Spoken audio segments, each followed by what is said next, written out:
আজকে আমরা আলোচনা করব বৃত্ত সংক্রান্ত সম্পাদ্য এক্সট্রা নং 3 অনুশীলনী 8.5। এখন আজকের প্রশ্নটি হলো, কোন বৃত্তে এমন দুইটি স্পর্শক আঁকো যেন এদের অন্তর্ভুক্ত কোণ 60 ডিগ্রি হয়। অর্থাৎ যে দুইটা স্পর্শক আঁকবো, স্পর্শক দুইটার দ্বারা যে কোণ তৈরি হবে সেই কোণটা 60 ডিগ্রি। চলো আমরা এটার উত্তর কি হবে আমরা দেখি। প্রথমে আমরা বলবো, মনে করি ও কেন্দ্র বিশিষ্ট এবিসি একটি বৃত্ত।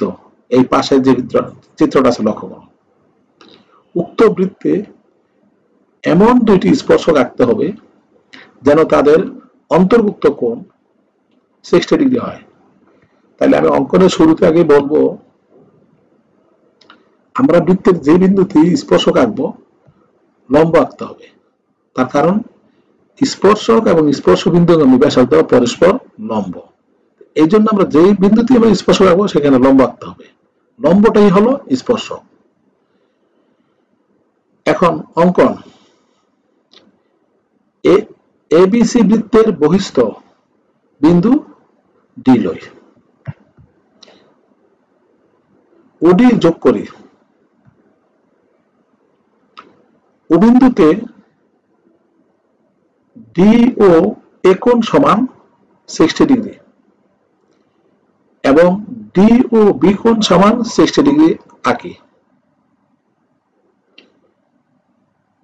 ও এবং ওবি রেখা বৃত্তের পরিধিকে এ বিন্দুতে ছেদ করে। ও এবং ওবি রেখা বৃত্তের পরিধিকে এ এবং বি বিন্দুতে ছেদ করে। এখন এ এবং বি বিন্দুতে দেখো, এই বিন্দুতে আমরা একটা লম্ব রেখা আঁকবো। লম্ব রেখা আঁকতে গেলে 5টা চাপ দিব, 5টি সমান চাপ দিয়ে লম্ব রেখা আঁকবো। সেই লম্ব রেখা হলে এটা স্পর্শক হবে। তাহলে আমরা এখন বলবো, এখন এ ও বি বিন্দুতে পিএ এবং পিবি দুইটি স্পর্শক আঁকি। উক্ত স্পর্শক দ্বয় পরস্পর পি বিন্দুতে ছেদ করে। তাহলে পিএ এবং পিবি নির্ণয় স্পর্শক এবং এদের অন্তর্ভুক্ত কোণ এপিবি সমান 60 ডিগ্রি হবে।